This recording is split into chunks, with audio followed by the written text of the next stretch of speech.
Hello everyone. Thank you all. Thank you all for the introduction. Welcome to the Mr. Phelps Show.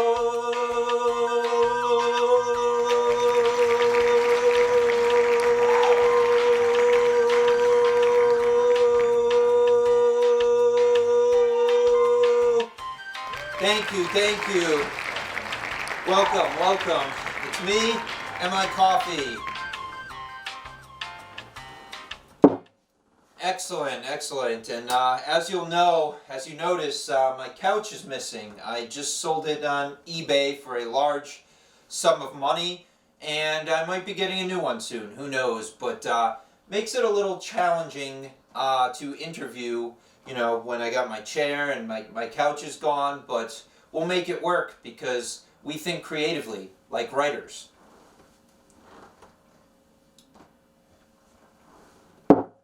And that's what we do, and essentially, that's what we're doing now. We're going to creatively write explanatory essays, and we know there's 6 types. We looked at them earlier, and we're going to look at them a little bit more in depth today.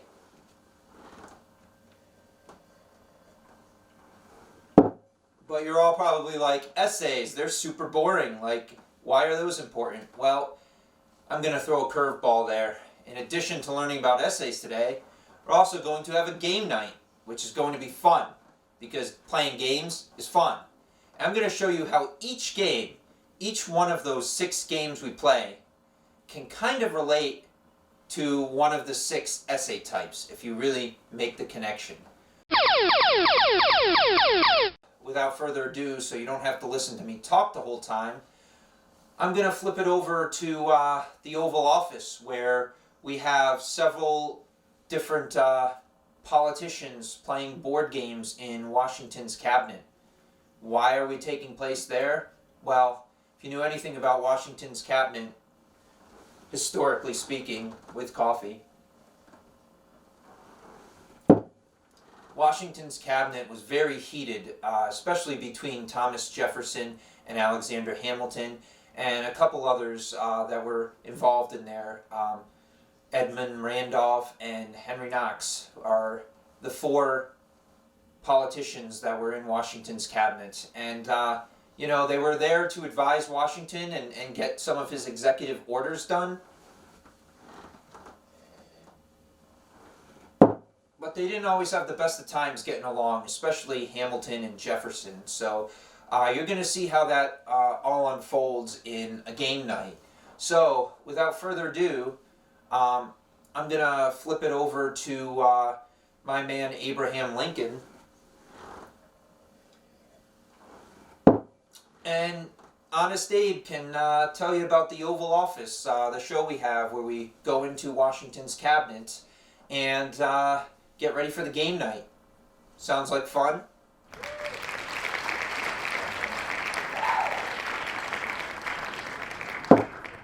Excellent. And don't forget, this episode's about essay writing, so as we go over the different games, I'm going to integrate some essay writing skills as well, the different types, and kind of go over them and inform you about them, just so I get you thinking and you can think about what kind of explanatory essay you want to delve into.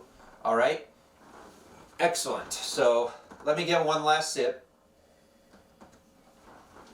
And without further ado, let's hand it over to Abe Lincoln on the Oval Office.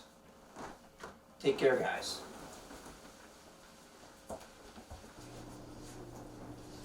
Hello, everyone. Hello, America. Hello. It's nice to see you all today. It's very nice.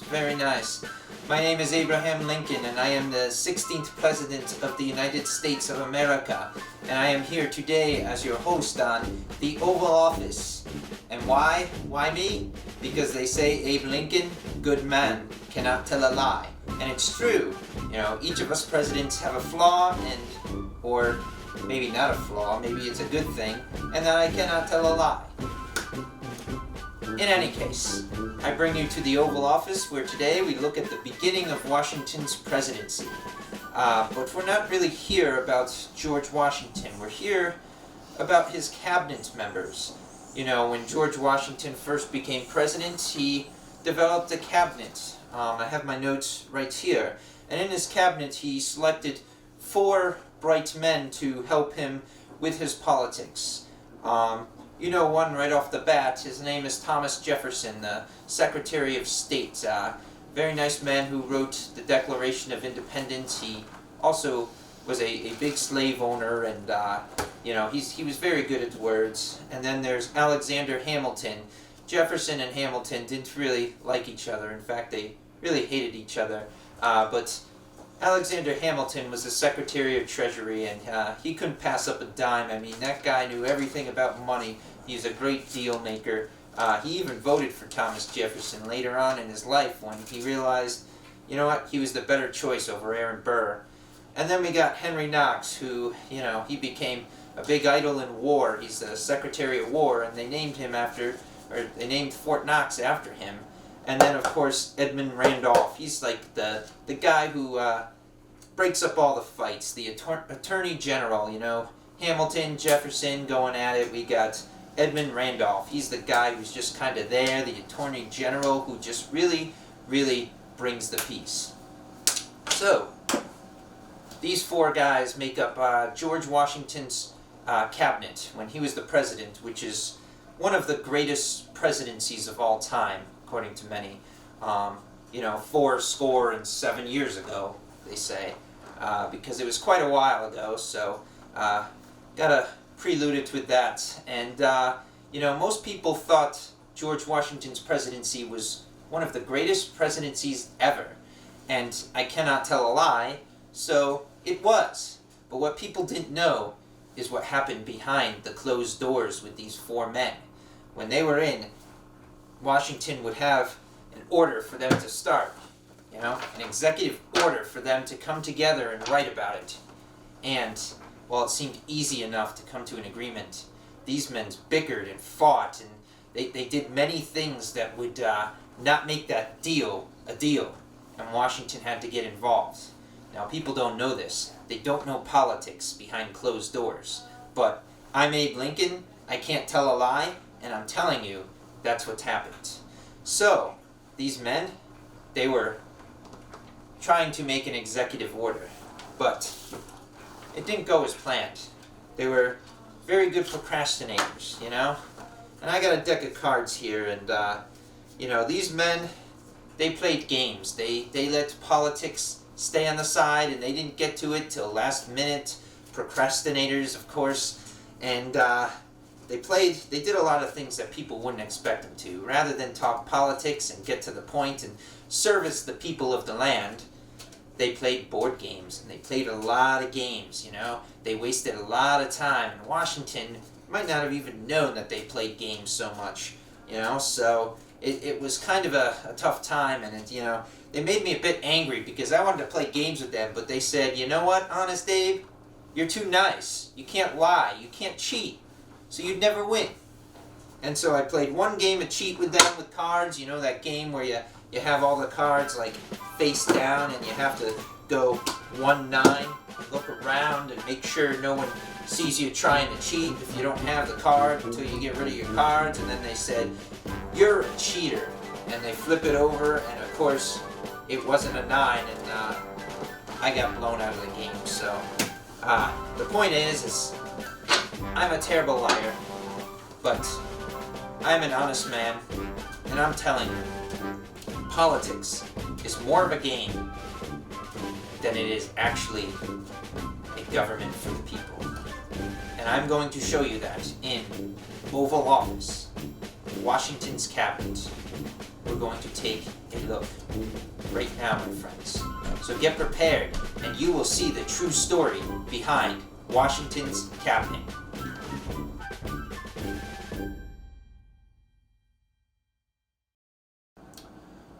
So everyone, General Washington, President Washington, our Great Highness, or whatever you would like to call him, wants me, Jefferson, primarily us, but also Knox and Edmund Randolph, to develop his executive order on neutrality. As you very well know, Jefferson supports France, and I support Britain as Alexander Hamilton, and we're very torn apart on that, and we can't seem to get it straight. So we decided we're going to play our way to see who writes that executive order. None of us wants to write that order because we don't want neutrality. I want Britain, he wants France. And as much as we want to please General Washington, we don't agree. And so we decided we're going to play some games. And whoever comes out the winner will write that stupid executive order. As we go through the games, I'm going to tally the winners of each game on this sheet so that we have a fair and balanced competition. And each player gets to take turns choosing the games. Now, boys, we're getting ready to start. Are you ready to begin? On the count of 1, 2, 3, begin. 5, 4, 3, 2, 1. Thank you, everyone. Behind door number 1, we have the board game that wasn't originally on our list, but is now here due to Alexander Hamilton. It is the game of Monopoly. Alexander Hamilton loves this game as the Secretary of Treasury because he can monopolize America's money and build his own economic system. After all, that is what his job is. He is the best one at Monopoly. He's been undefeated, and it's such a big game that Jefferson hates it when he takes this one out.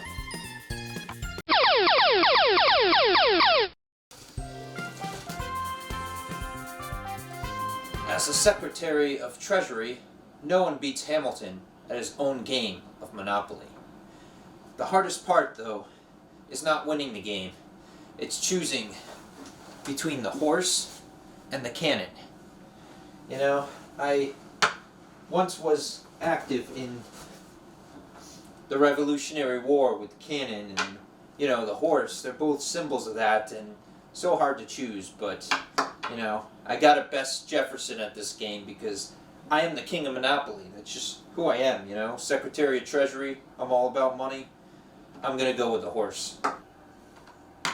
You already got houses here. Hamilton, you can't just make up rules as you go along. That's cheating. The only way to have a really good economy, Jefferson, is to buy all the places here. You'll never get that far with farming. I'm telling you that. You gotta keep on buying those properties like I'm doing. I'm building up Oriental Avenue. Keep on building, keep on expanding. You'll never get that far if all you do is farm. That's called a dictatorship, Hamilton. The power should go to the people. I just bought Pennsylvania Railroad. Going for all 4 of them. Destroy you. And show you how the economy is built on industry, not farming. Well, there's a reason that Monopoly is such a failure of a game. And that's because only one person wins. They get all the properties. It's tyranny. You know, the game of life is much better than Monopoly. At least in the game of life, I get to choose my path. I get to be a regular, everyday person that kind of rises to fame. Whereas Monopoly, it's just the rich, the elite, the powerful. It's a terrible game. So if you're good at it, I really don't care, because that's not how America's nation is going to be run. Jefferson, it's called survival of the fittest, or rather, survival of the most fit. You can't run a government with picket farmers who are in power. You have to go to the strongest people in power. You have to buy the biggest pieces of land and build the biggest properties. The rich people own the government, Jefferson. Whether you like it or not, that's the fact. We're never going to be a world power if we keep on relying on farming. You're wrong. You know what's funny, Jefferson? You can't even beat Henry Knox. And I'm owning you right here. I am so owning you. You're going to land on my property, and there I go. You pay me quite a bit more money, just again. Paid me quite a bit. That's what you get for trying to outbest the Secretary of Treasury at his own game. This is my game, Jefferson. Ooh, there we go. I'm winning, I'm winning, I'm winning, I'm winning. Alright, fine. You might win this one because you're the Secretary of Treasury and you're good at Monopoly, but you're not going to win this war. Hamilton is winning. Woo! Just bought the railroad. In your face, Jefferson. Alright? Take my money. Take this win. It's my turn to get redemption. Don't forget, Washington has us writing an executive order. I'm choosing the next game. And when we're done, you're going to be the one writing that executive order, not me. Alright, so not every expository essay follows a specific pattern or a specific way of writing the essay. Like, I'm going to go over 6 different types, but some of them are just generic expository, explanatory essays, such as this one here. It talks about the history of Selena Gomez, her life, and how she's a famous entertainer. Now, there's no method, there's no compare, contrast. You might find some methods of different essay types in here, but there's no specific way to do it. The best way that the author does it is they go by each topic that explains that person, okay? So if we go through it, it talks about her being a famous entertainer. It talks about her growing up, learning from her mother how to be an entertainer. And then it talks about her early start of career, Barney and Friends she was in, Wizards of Waverly Place, before she became popular. And then it talks about her breakout year. And then it talks about how she had some hardships as well, with financial issues and contracting lupus disease. But it shows how she's still a strong entertainer. Now, the point I'm trying to make is there's no format that really the person put this in besides making it chronological and about her life. So there are expository essays that don't fall into one of these next 6 examples I'm going to show you. Yet they're still expository essays. So keep in mind that, there's these 6 different types. There's definitely more than 6. And it doesn't have to fall into one of those types to be an effective expository essay. All right? But this is just one of the many examples where we look at a person and it's not in a particular one of those 6 types on its own. After our first round, our score is Jefferson 0, Hamilton 1. We got exactly 24 hours until that executive order needs to be written. There's more game playing time. Let's get to round 2. On the count of 3. 1, 2, 3. Let's get to it. Behind door number 2, we have the very traditional game of playing cards, which comes from the woods of Europe. These cards are very reminiscent of a monarchy, which Alexander Hamilton also supports, being so much in love with England. Whereas Thomas Jefferson is starting to move away from that, France, the French Revolution, that's where we stand. These 2 men play this game as a way of war. Red, France, black, England, I don't know. But these guys love to play some poker, and that's what they're doing with playing cards, which has an assortment of many other games. This is game number 2, folks. Let's see how they do.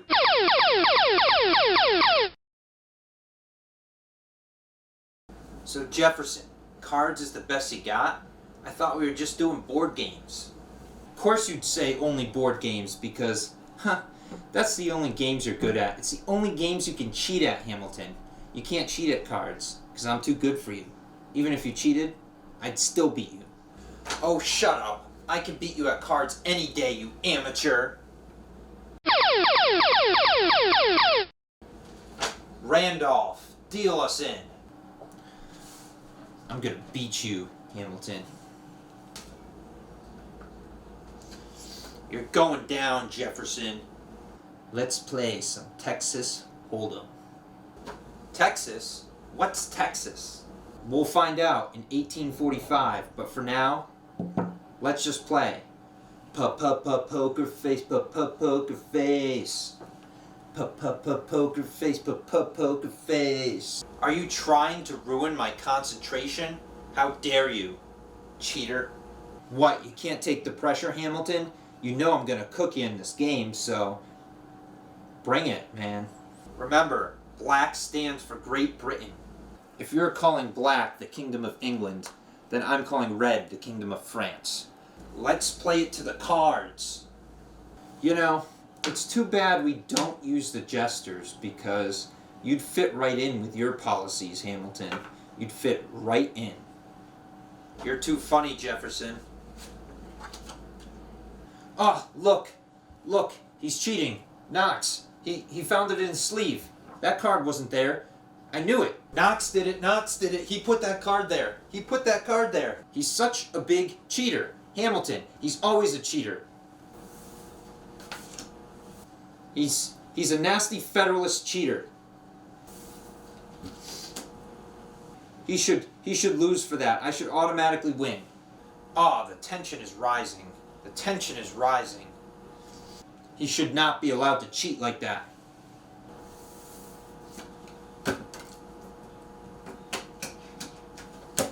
Sure. Blame it on Knox for your own cheating. It's on, Jefferson. Even in politics, you go from one person, then you change your view, go to another person. Like, this guy cannot be trusted. All right. Let's go. It's a full house. 3 4s and 2 7s. Beat that. Yeah, well, I can beat that. Straight. 3, 4, 5, 6, 7. Who owned you there, Hamilton? Booyah! Ah, Jefferson, you will regret this, but I'll get you the next game. I promise you that. We're 1 for 1, Alex. Try again next time. So, boys, did we come up with an executive order yet? No, Mr. President, we're still discussing. Alexander is being very difficult. By discussing, you mean playing cards? Nah, Mr. Washington, I mean, yeah, it looks like we're playing cards, but really what we're doing is we're discussing between Britain and France. You see, Britain is black here, and France is red, and we're trying to see which card is better for foreign policy. So it looks like we're playing cards, but really we're discussing whether Britain or France is the better world power to put our allegiance to. After all, your executive order is about neutrality. We're trying to figure out which one we can accept over the other. Look, we need to support France. They're having a revolution just like ours. Let's not compare them to Britain, okay? Because Britain is in a different state than France. We need to support France. You and I both know we do not want any foreign policy involved. The very mention of it could tear apart our nation. You two need to get along and write that executive order immediately. Time for me to choose a game next. Jefferson is going down. Alright, so we just got done looking at playing cards, and in many ways playing cards are an example of compare and contrast. Because if you look at cards, they have different suits and different colors, and you compare the different suits to where you need them, and you compare the different colors for each game. So, you know, depending on the type of card, the color and the suit compares how you're going to make your next move in the game. Just like Alexander Hamilton and Thomas Jefferson were using the cards and pretending that the black represented Great Britain and the red represented France. They were using that symbolically, but they were comparing the two cards just like you compare the two countries and just like you compare their two political parties. So in many ways, cards can be used comparatively because we use them that way in games. Now, we're going to compare that to a compare and contrast essay. Now, our main focus with compare and contrast is comparing. We don't necessarily want to know things that are different so much to say that's, that's important, but we pick things that are very similar. So in this essay, it looks at high school versus college, okay? And there's two specific ways that you can do a compare and contrast essay. You can mention all of one topic first, and then all of the second topic you're comparing next. Or you can mix them up together. So for example, this one mentions all the topics first, okay? All of the topic first. So we're going to talk about high school first and then college. So in the intro, they talk about comparing high school and college, and then we go to our next three body paragraphs, which are all about high school, okay? So in high school, the structure is easy to see. Then they talk about teachers using a lecture style in high school still. And then furthermore, they use textbooks and standardized rubrics from the state. And this is all about high school. Then we go to college. While college does have structure, it's very different from the high school example. All right, they talk about students follow a schedule, but students can kind of make their own schedule. And then they talk about teaching styles. College professors might not go by the book. And then they say, lastly, professors expect students to apply their knowledge. Okay, so it talks about high school first, all the points for high school, and then it goes to all the points for college. So rather than go back and forth, it kind of does one topic first and then compares it with the second one. Our next example, you're going to see back and forth. All right, so this is our next compare and contrast example. And this one will kind of bring it home to you because it's a relevant topic. Harry Potter versus Draco Malfoy. All right, so just like the other one, they're comparing the two, mostly focusing on what's the same. The only difference is rather than mention all of Harry first and then Draco next, they immerse both of them into the same paragraphs. So it says here, you can't control your fate. The truth of these words for Harry Potter and Draco Malfoy drive the paths of their lives. So rather than talk about all of Harry Potter, we're talking about both of them, and we're focusing on they can't control their fate. All right, and it says each different boy's fate unfolds is what makes them considered the hero and the villain. Okay, and it goes on to explain, how their fate is described for each of them. And then the next point is, while fate is important, their families are what set their fate into stone. Okay, so again, it talks about both of their families. It compares Harry and Draco's families right here in the same paragraph. So, Harry Potter died and it made him have hardships, whereas Draco's families are really with Lord Voldemort and following him. So that's why he does, he stays on that side. And then the last one are another factor to drive their characters were their friends, okay? And it shows about how both Harry and Draco had friends who helped them make decisions, all right? So as you can see, this is a little bit different than the other one because rather than mention all of one topic and then go to the next topic, both of the comparative topics are mentioned based on what the point is, okay? So you could choose either way to do a compare and contrast essay. Whatever way works for you. You can mention both topics separately, or you can include them together and talk about each main point and how they're different from those points.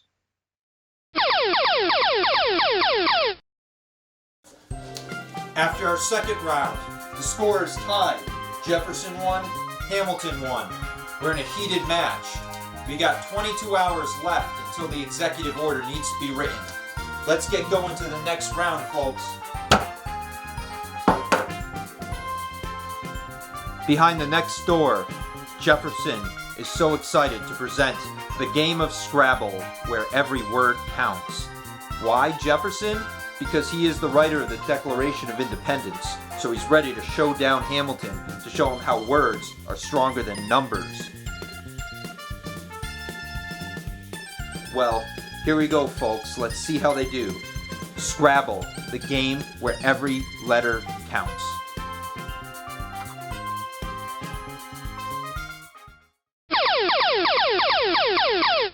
Enough with those lousy cheating cards, Jefferson. I've got words for you. Scrabble. Oh, so I get to hear about economical jargon from your financial plans. How fun. Now we're gonna see who the real boss is. You think you can beat me at your own game, but guess what? You wrote the Declaration of Independence. You're the writer, and I'm gonna beat you at Scrabble. Like you would care, Hamilton. You make the Declaration of Independence the Declaration of Neverpendence. Alright, I see how it is.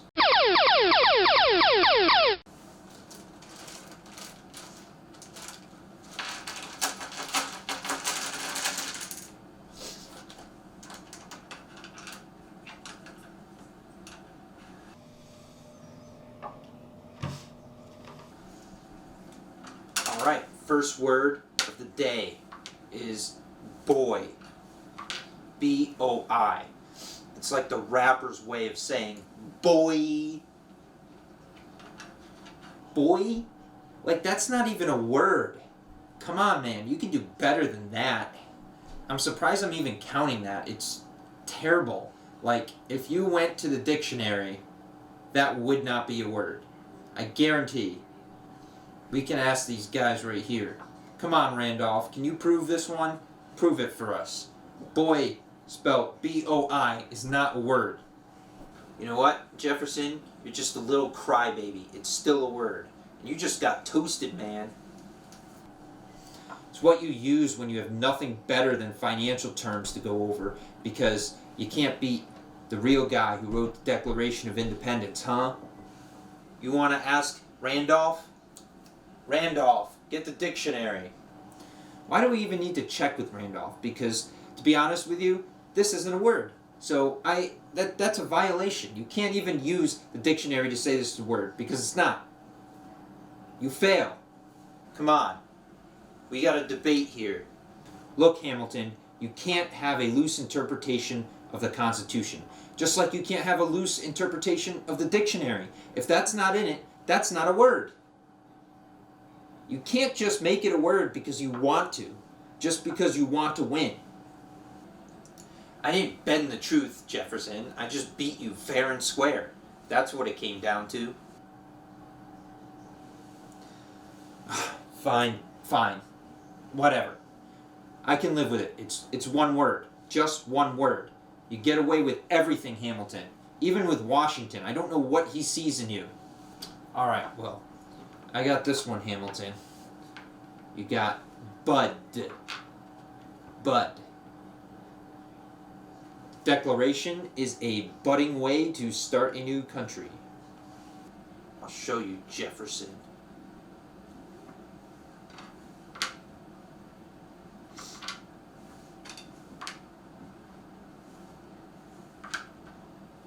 Federalism. Ha! Beat that. What? Are you kidding me? Another one like that? Federalist? That's not a word. Randolph, come on, man. You gotta come up with this. This is not a word. So, I will take your word, boys, and I will check the dictionary.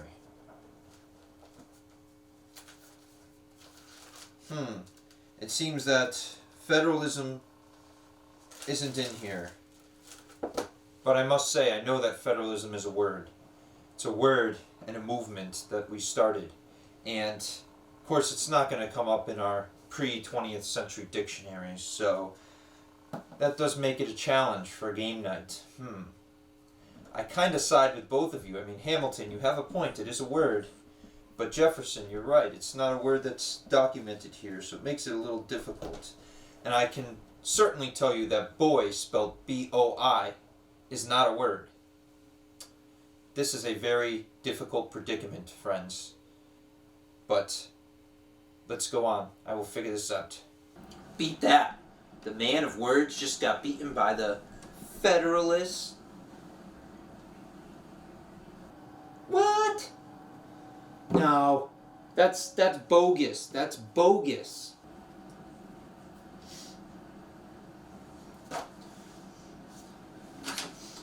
So you're saying I can't use the interpretation of the dictionary of the Constitution to put this word here? I mean, come on. You know, that's how we use the Constitution. If it's not written in the Constitution, if it's not written in the dictionary, but it's a word we invented, yeah, we can do it. Just like boy. You didn't comment on boy. Why? Because that one came before and it was less points? Yeah, I see what it is, Jefferson. You're just mad you lost. Doesn't matter if it's in the dictionary or not. It's a word we invented. It's a political party we invented, and that's what it is. And it just destroyed you. No it's not. Alright, I've decided. Order. It's going to be a tie. There's no way that I can please both of you. Both of you have different views of the Constitution and how you view words, and you both have very valid points. I call this round a tie. Executive order yet, boys? No, Washington, we don't have it yet. So you're wasting your time with Scrabble rather than writing my executive order. Mr. President, we're discussing our interpretation of the Constitution, and you can't expect us to write an explanatory essay on an executive order if we don't see eye to eye. Mr. Hamilton and I, we're working through a process here. We're trying to come up with a process so we can give you a great executive order on the table, but we can't do that if we don't see eye to eye. We need to understand each other and get through this struggle and really understand one another before we turn in the order. Get back to work, you fools. Alright, so we just played some Scrabble, and the essay we're going to relate to Scrabble, the essay type, is process/how-to essay. Why? Well, if you think about it, Scrabble is where you really have a process of putting words together. Okay, so the words must be real and they lead into one another. So you basically make like a word puzzle that is processed from one word. Okay, you start from one word in the middle and you branch out and process a whole board of different words. So Scrabble is kind of like how-to process essay in a way. Kind of relates. Again, you got to think creatively on how you can make these board games work to fit the essay type. So again, we're processing a bunch of words and all stemming from that one word. So let's take a look at our essay here, our essays. So process, there's two different kinds here, and they're not very well known, but one is directional, where you have specific directions, and the second one is informational, where it doesn't give you specific directions. It's more informative, but it tells you about something that is to be done. So in this first essay, we're going to look at a directional essay. So this one talks about how to make cutoff shorts, okay? So it talks about instead of buying a pair of cutoff shorts, you can save money by wearing your jeans and making your own cutoffs, okay? So now this gives pretty explicit directions. To get started, choose a pair of jeans that fit you well but are worn in the knees. So it's telling you the specific type of jeans to get, okay? And then it says once you know the length, so the first step is know the length and know the fit. Once you know, now it's time to mark and cut them, okay? So then that would be the next step. And then it says after cutting, distress and finish your cutoffs. Okay, so it gives you specific directions from point A to point B. Okay, and so that's the directional type of essay. All right, so that's one example. This works well for cooking, okay, giving specific directions for something, or how to make a bike, how to put together a computer, how to make cutoff shorts. So this is the second piece that we have for process, and it's more informational. It gives you some direction, but it fills that in with more details and more information. So this is about understanding the pet adoption process, okay?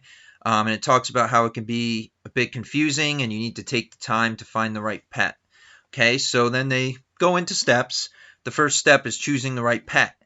And then they give you a bunch of details. Okay, so they don't give you step-by-steps. They just give you a bunch of details you can think about for getting a pet. So they say many people go to the shelter with the intention of adopting a pet, finding on the first visit, and then they talk about other ones who look for specific things, age, color, size, or breed, and that it can take longer.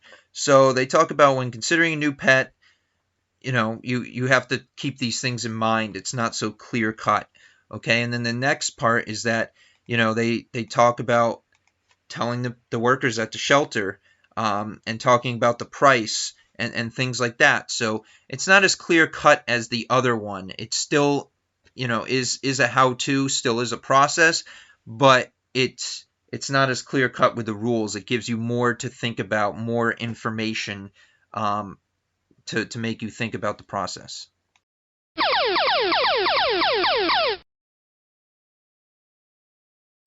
After our third round, we're in a dead heat tie. Jefferson won, Hamilton won. Our game was stopped abruptly by Washington's interference. We now have 18 hours left until that executive order needs to be written. Without further ado, let's get to it. Behind the next door is our game of Jenga, where Alexander Hamilton is challenging Jefferson to build the beautiful infrastructure of a city, because Jefferson was a farmer, didn't like industry. Well, this is Hamilton's call to see if he can show him how a government is supposed to be run. You better be careful. One block could lead to a disastrous effect. Let's see how they play it out.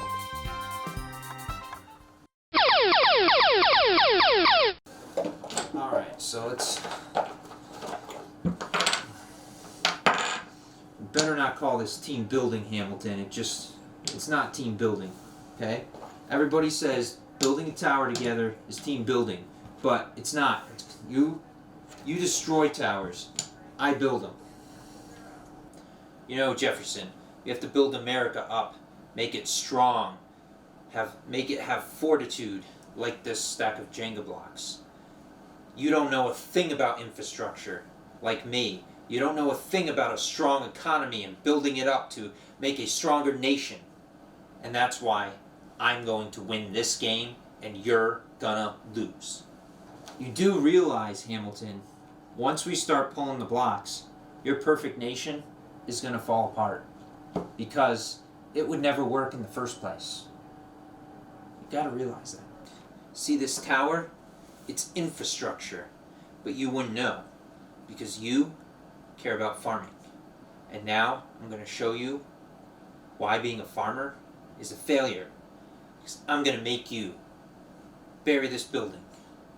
You're going to be the one to make it fall. Yeah, so it doesn't become a tyranny, but once you start taking power away from the national government and start giving it to everyday farmers and people with pickets and whatever it is they do, then you start hurting this nation. This nation will start to fail. Believe me. Just like the tips of your finger when you touch the tower. You will see failure. So, Hamilton, who put you in charge of building the tower anyway? Isn't that what our president wants? Didn't Washington put me in charge of the economy? Of course he did. Not you. And I'm going to show you why you fail at it, Jefferson. Why you're such a failure.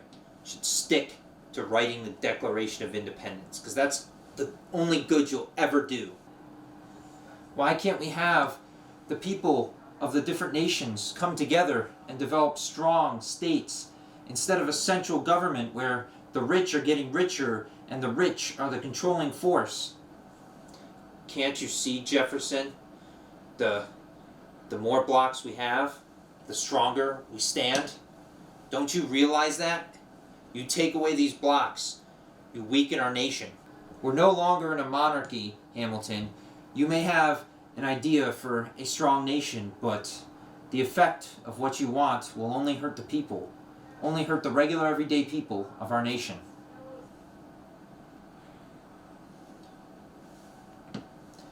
By the way you run things, Jefferson, you will never run a good government. You will take America and you will run it into the depths of failure. I would never trust it on you, and neither does Washington. That's why I'm the Secretary of Treasury. The Constitution states that the government is for the people, for the will of the people, not for tyrants. like yourself. Haha, I win yet again. You lose. Because I am the Secretary of Treasury and I know how a nation should stand on its feet.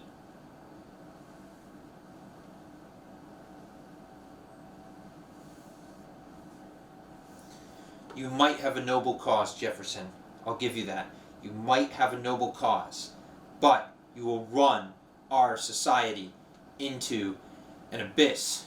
America will be finished with your farmer's world. This is how we run a government, is by building it up. Not by bringing it down. You think it's funny that you can prove your point through a game of Jenga?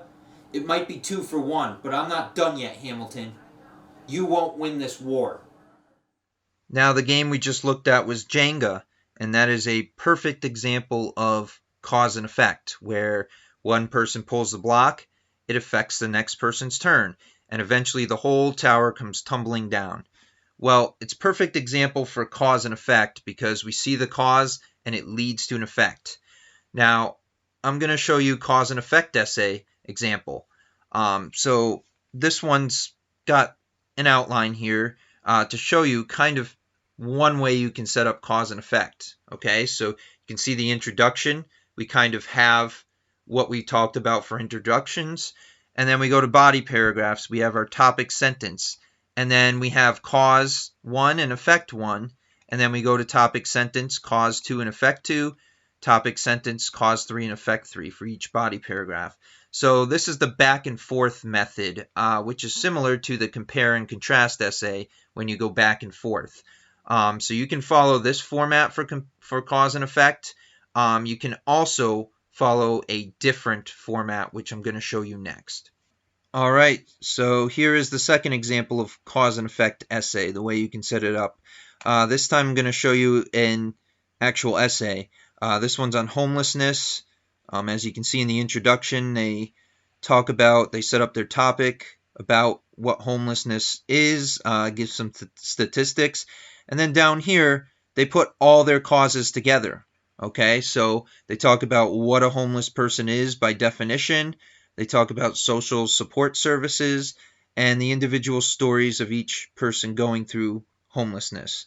Okay, so these are all different causes. And then they list their effects after. Okay, so sometimes if you don't have an equal number of causes and effects, this method is better. You know, you list all your causes and then you list your effects. If you have an equal number and, you know, each cause leads to an effect, then you might want to do the back and forth method. And then, of course, there's another method, too, where you can do all your effects first and then go back and do the causes. Again, you want to have logical reasoning for doing whatever outline you do. But just keep in mind, this is another way to set it up, where you have the intro, you have all your causes, and then the effects. Okay, and they talk about how the causes led to the effects. Okay. And then there's the conclusion where they really look forward to say, hey, this needs to be addressed. What can we do as people to fix this problem? Okay, so this is one way you could do it. You have a couple different ways you can do a cause and effect essay. This is one of them.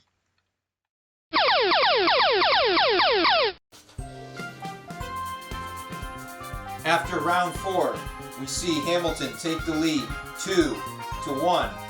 We've got 12 hours left until the executive order needs to be written. But I'm hearing from the boys that they want to continue. So let's get going to round 5.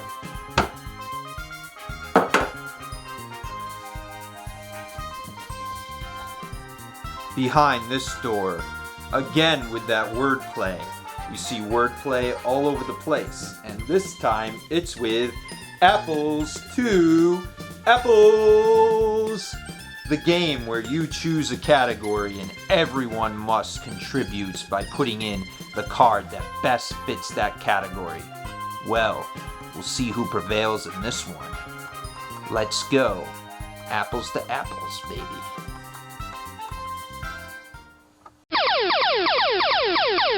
Alright, it's my turn. Let's play some apples to apples. You and your wordplay, Jefferson. All these games with words. Oh, goody, it's time for fun! You win, Knox? Alright, let's go. Randolph?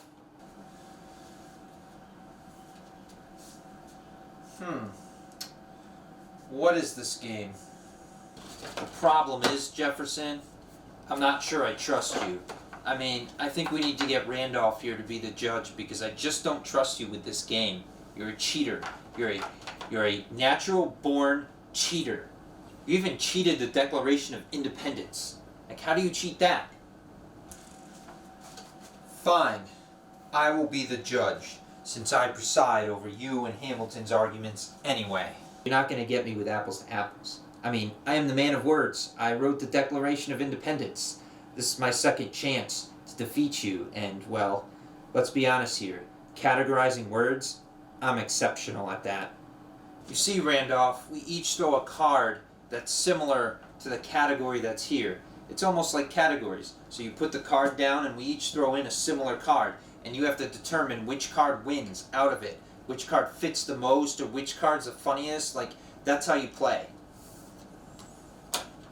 Jefferson and his words. He thinks he's got wordplay, but he doesn't. I'm the one who makes the money. Alright. Randolph, since you're the judge, pull the card. The card says phony.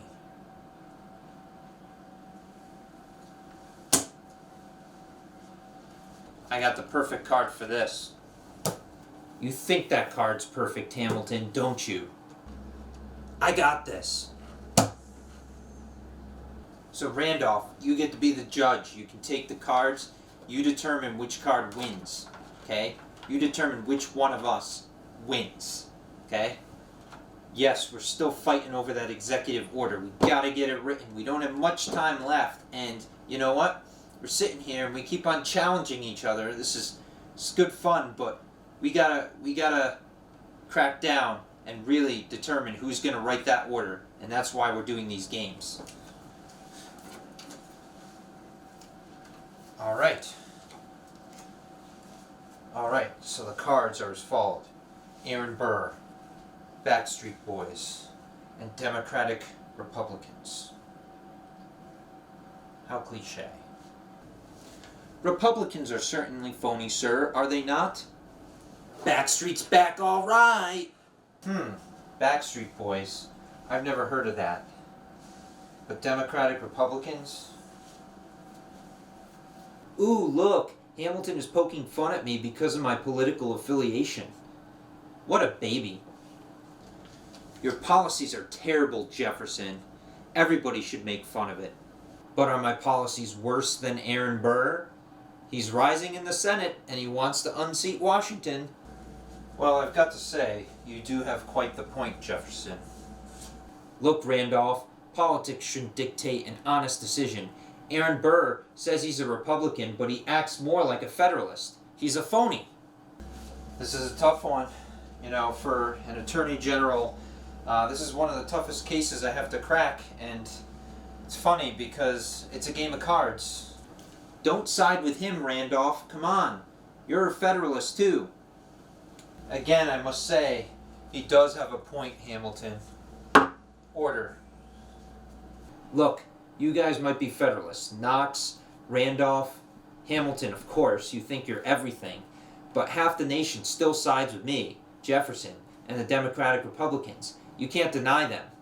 But you can deny Aaron Burr. He's a phony. He's a wannabe. He doesn't even know what he is. I'm so compelled to choose the Backstreet Boys, but I have no idea who they are. They're the biggest phonies. But are they worse than Aaron Burr or Democratic Republicans? Hard to tell.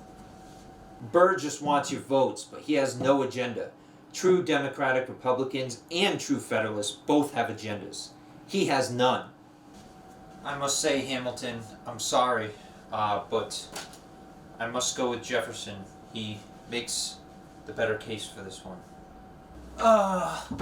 Why do you always side with him, Randolph? Why do you always side with him? He made a compelling case. He should face punishment for convincing a judge. He went out of his way to betray me, And he really convinced you by telling all these lies about Democratic Republicans. He's a liar. Liar, liar, liar, liar. Oh, come on, Hamilton. We all know you're lining up the next Federalist to take the office. Come on, man. Why, It's been great, but I'm sick of listening to these two bicker. I'm out. Ding, ding, ding, ding, ding. Randolph decided against his own party to vote for me. What does that tell you? What does that tell you, Hamilton? It shows that my answer just happened to be better than yours. All right, guys. Enough. We can't get Washington going.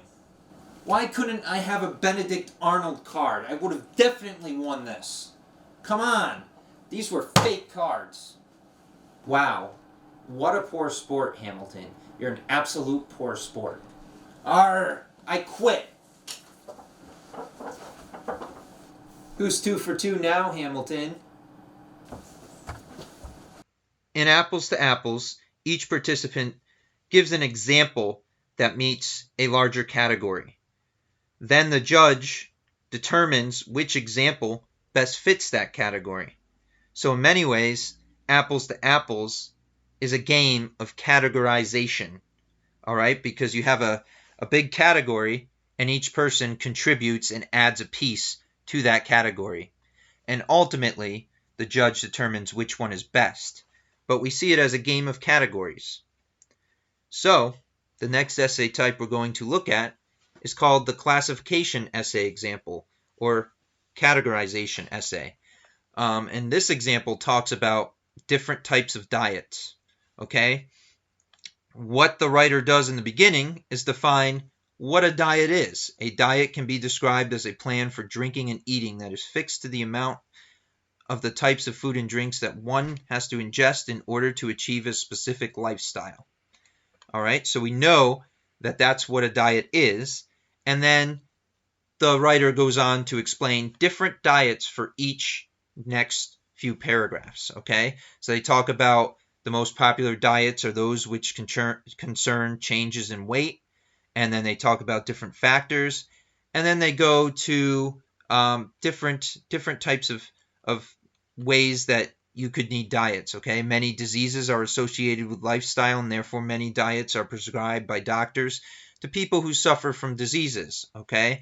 Then it talks, there's some brain disorders and some certain disorders that need a specific diet.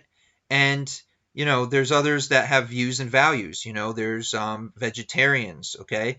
So all of these different diets, they're all diets, but they're all different types. So we can see that we're categorizing our examples into different categories.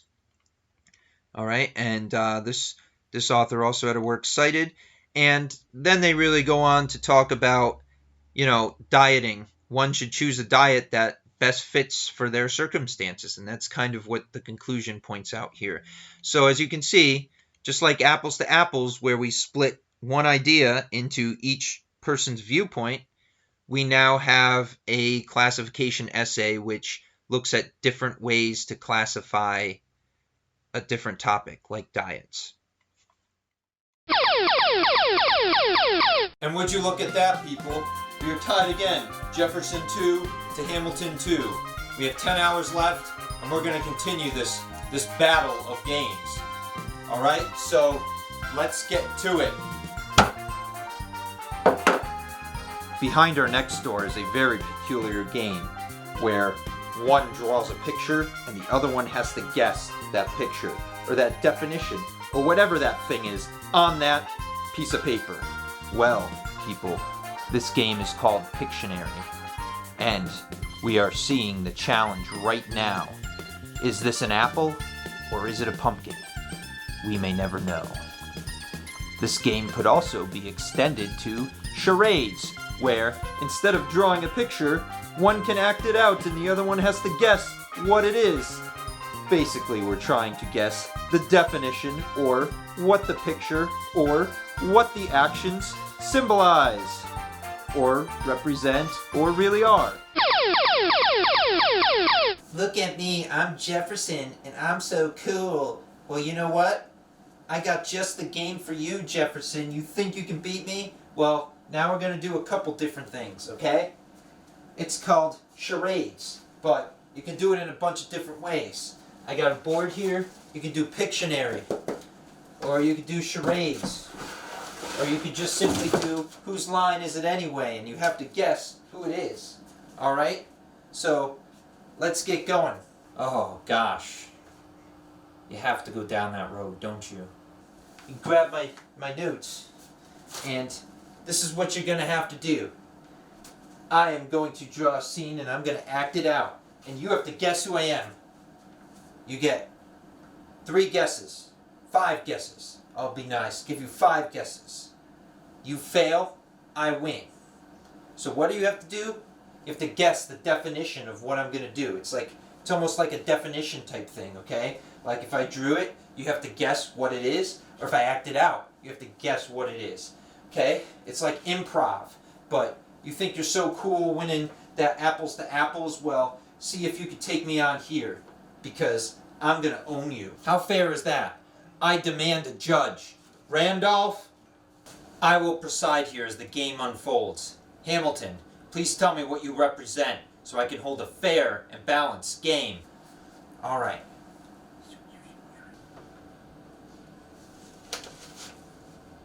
Here we go. I'll start, okay? Let's go. I won't talk. It's the British. The British artillery blowing up the French. It's gotta be. Wrong.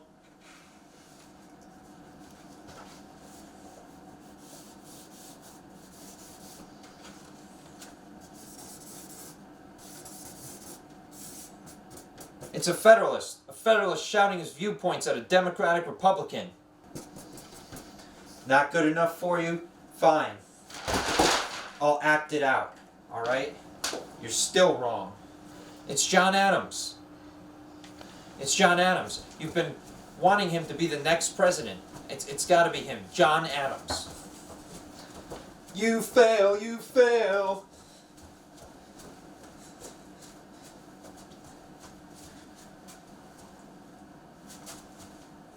Aaron Burr. Aaron Burr? Where'd you get that from, Jefferson? Aaron Burr? I mean, come on. Your obsession with Aaron Burr is like, ugh.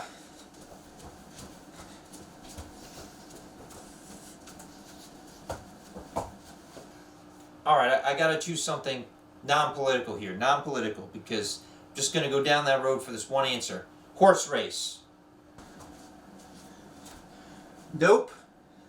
Getting closer, but you're still failing. Then what was it? Come on, tell me. What was it? So you want to know what it is. You really want to know what it is. Come on. You of all people should know this. It's one of the greatest times that we had against British. The Revolutionary War. Paul Revere's Midnight Ride. Didn't you see the horse? Okay, me calling out like this. You gotta be kidding me. Now please tell me, why would you choose a moment where the Americans beat the Britons when right now you're supporting the Britons over France? You know, France helped us win the American War, the Revolutionary War, and you want Britain over them? So why would you contradict yourself and show a time where the Americans outsmart the British when you now support the British? Think about that one, Hamilton. Once again, Jefferson, you lose. I'm surprised you couldn't get this one. Shame on you. I would never count on you for, getting the definition of something, Pictionary, because you're terrible. Just like Democratic Republicans. That's just how they are. You better watch out for Burr, Hamilton. You better watch out for Burr. Why do I care about a senator named Aaron Burr, Jefferson? Stop making up stuff just because you lost. It's 3-2, and I'm winning. You're going to be the one writing that executive order, so maybe you should watch out for Aaron Burr, not me.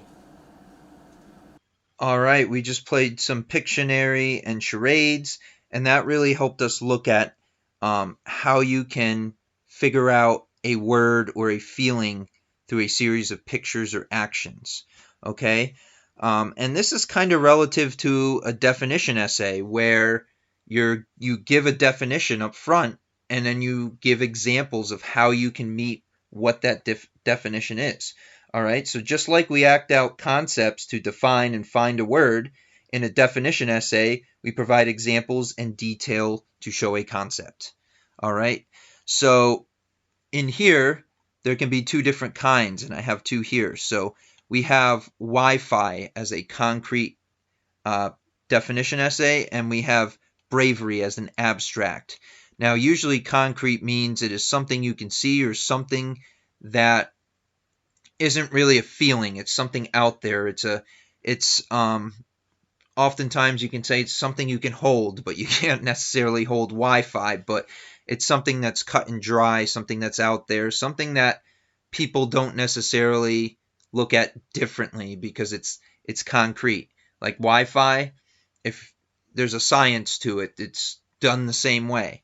And so that's where the author here describes what Wi-Fi is. It's a wireless local network, and goes on to talk about different ways that Wi-Fi is understood scientifically as everyone looks at it, okay?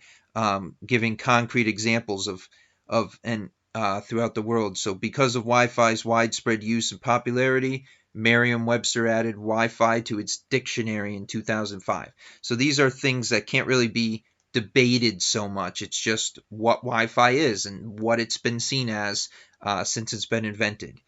Whereas abstract, it gets a little more difficult because it's a feeling. And people think of bravery in a different way. Okay, so it's obviously defined similarly, but the way people interpret it is different. And so the abstract definition can be a bit tougher because people think of it in a different way. And so this is where you can use more writer's intent, okay? So here they say bravery is the mindset one takes when facing a challenge that could be dangerous or difficult. That's a dictionary definition, but we can interpret it differently. It could be objectively dangerous, or a person could also perceive a seemingly harmless situation as challenging. So they even gave you the intent there.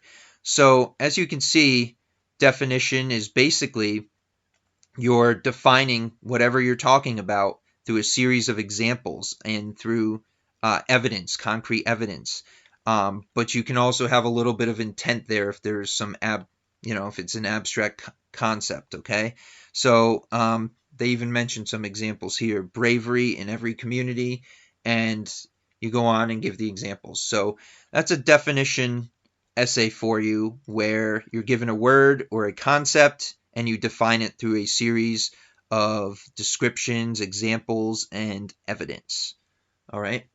So you could always look at it as similar to Pictionary or Charades, because the person who's acting out the scene is trying to define what's on the paper, or they're trying to give the message of what their scene is portraying.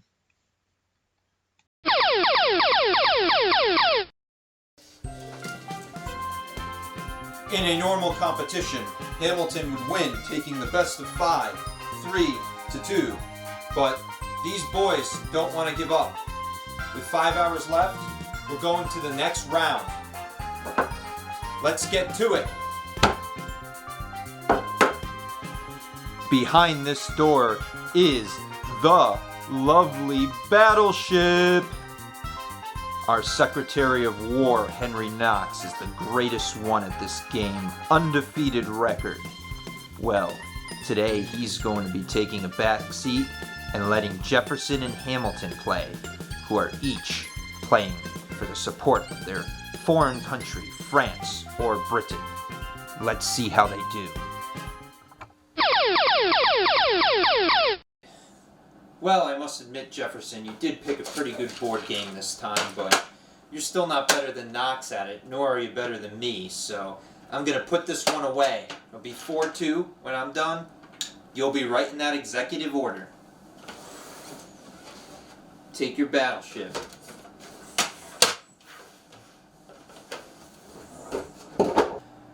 Alright, Hamilton. It's Battleship time. The only one better than me at this game is Knox, so you're going down.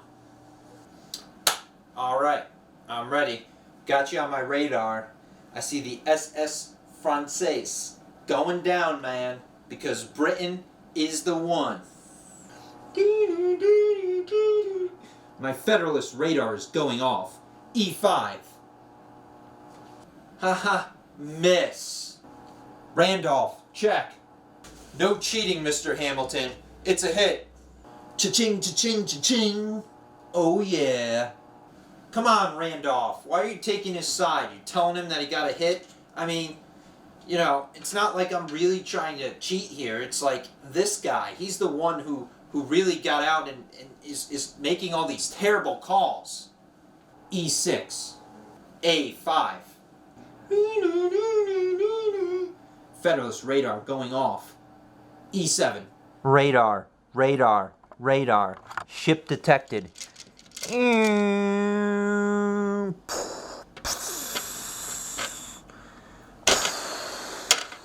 Ah, you sunk my ship. The SS Britain. That's my biggest ship. You had to sink it, man. Come on. Bullseye. Goodbye, SS Britain. Who's better at foreign policy now, Hamilton? B5. C5. G5. G6. F7. F9. I10. F8. D9. D10. That's my very last ship. I'm done. And that is sunk. Jefferson wins. We're tied 3-3. 3 for 3. We've come this far. And we're hours away from turning in that order. We have nothing written. I hate to say this, Hamilton, because I want to win so much, but I think we got to call it. We're running out of time, and we really need to write that executive order. We really need to put our heads together on this one, or Washington's going to have us cooked. You want to call it a tie? You want to call it a tie, really? Because we're one game away from determining the best. Unless you count my Monopoly, which I whooped you at in the beginning. But I guess we'll call it a tie. But the question is, who's going to write this order? We never agree on anything, so what do you want to do? Maybe another game? We've got to do something next. Maybe not a board game. Maybe, something else. What are we going to do? In Battleship, opposing ships are a problem for one side. You're in the war, there's a problem, it's opposing ships. And the solution is that you need to blast away those ships that the other person has. So in order to do that, you have to call out the right quadrant and the right number, right row to win the war. And those who do the best calling out and deciphering of where the other person put the ships generally wins.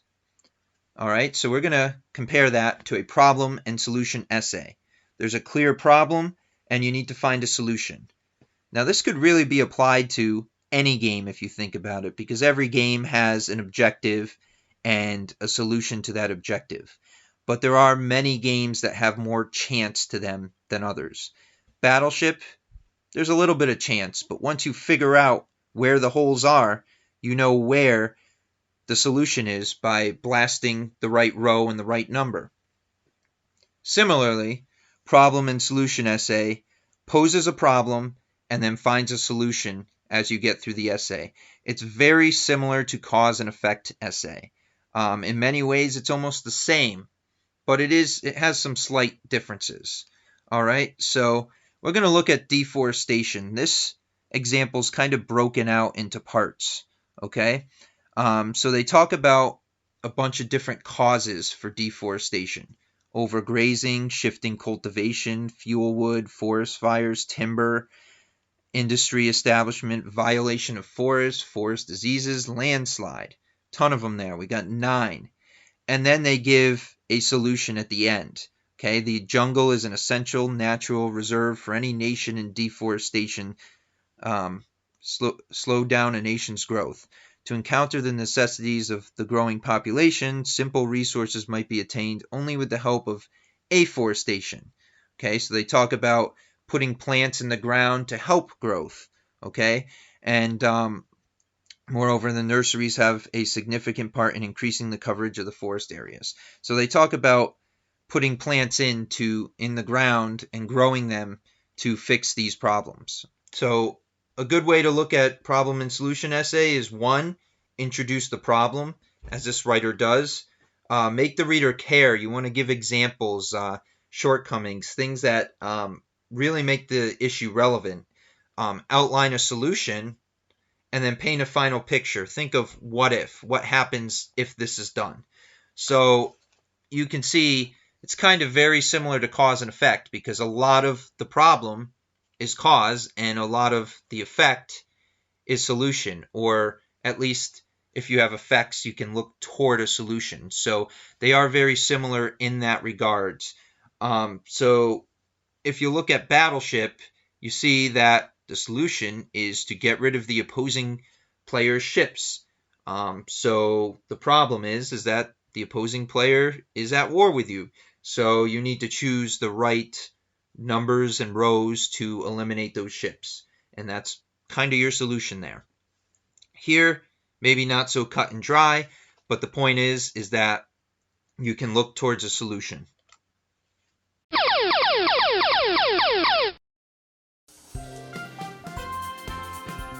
Jefferson called for another round, and Jefferson delivered.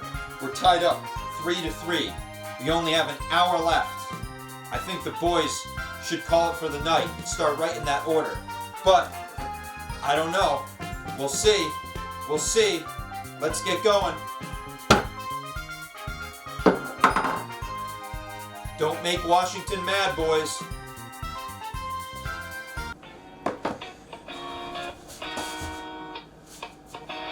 I hopped on the plane at the LAX with my dream in my cardigan. Welcome to the land of fame, except woo! But I just gotta have friends. Walked in the van to the van for the first time. Look to my left and I see the Hollywood sign. This is all so crazy. Everybody looks so famous. My tummy turning and I'm feeling kinda homesick. Too much pressure and I'm nervous. But the taxi cab went on the radio and the Jay-Z song was on. And the Jay-Z song was on. And the Jay-Z song was on. So I put my hands up to play my song. The butterflies fly away. What on earth are you two doing? Honestly, President Washington, we took it to a karaoke contest. This is all we got left. Randolph's the judge. Did you happen to work on the executive order? The executive order? Don't tell me you haven't started it yet, Alexander Hamilton. President Washington, we went through all these games to see who was going to win, and we ended up taking it to a karaoke contest. I apologize, but that's where it's gone. So that's why he's acting like a crazed Democratic Republican. So, my two most loyal cabinet members have done nothing but play games this whole time? For the love of America. Care to join in some karaoke with us, President Washington? You know you want to. You're playing karaoke at a time like this? The butterflies fly away. Yeah, it's a party in the USA. So I put my hands up to play my song. The butterflies fly away. Not in my head like yeah. Fine, if I beat you both, you're writing my next 6 executive orders. Let's get to it, chorus. Moving my hips like yeah. So I put my hands up to play my song. You know it's gonna be okay. Yeah, it's a party in the USA. Party in the USA. Woo!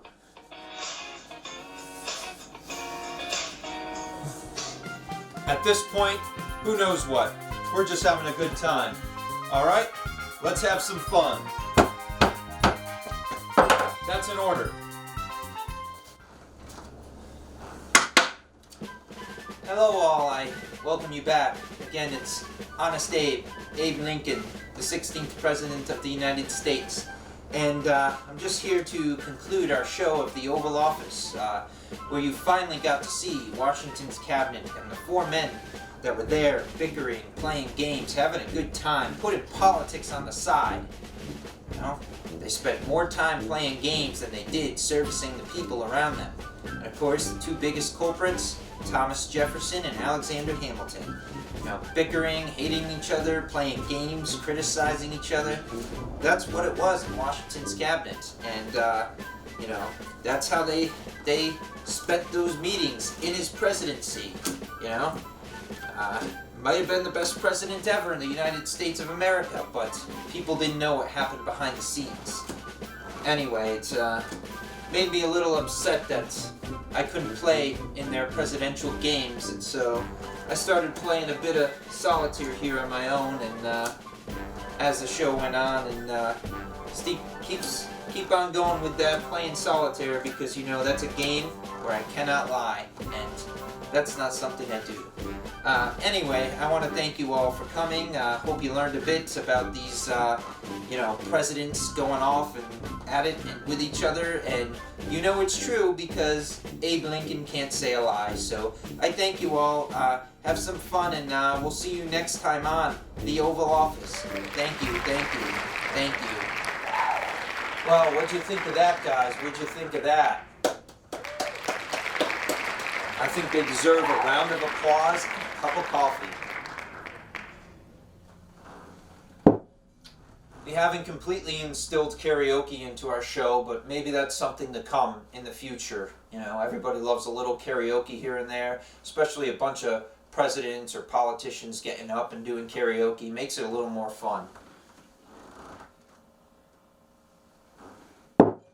As does playing games. So I hope today that you were able to learn how you can write different essays while thinking about the essay forms, the different ways that we look at these essays, and be able to kind of apply board games to them. You know, in the different board games, we have different methods of playing, just like these different essay types, although they're explanatory essays, have different methods of writing them. Okay, compare, contrast versus definition versus categorizing. They're all informing, but they're doing it in different ways. Just like board games, we're all playing them to have fun on board game night, but we're playing them in different ways. There's different methods and concepts that work together to create the whole essay or board game.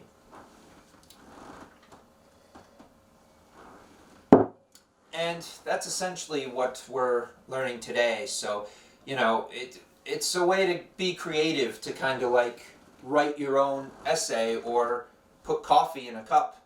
You never know. It's creative thinking. Anyway, I want to thank you for coming on the set of the Mr. Phelps Show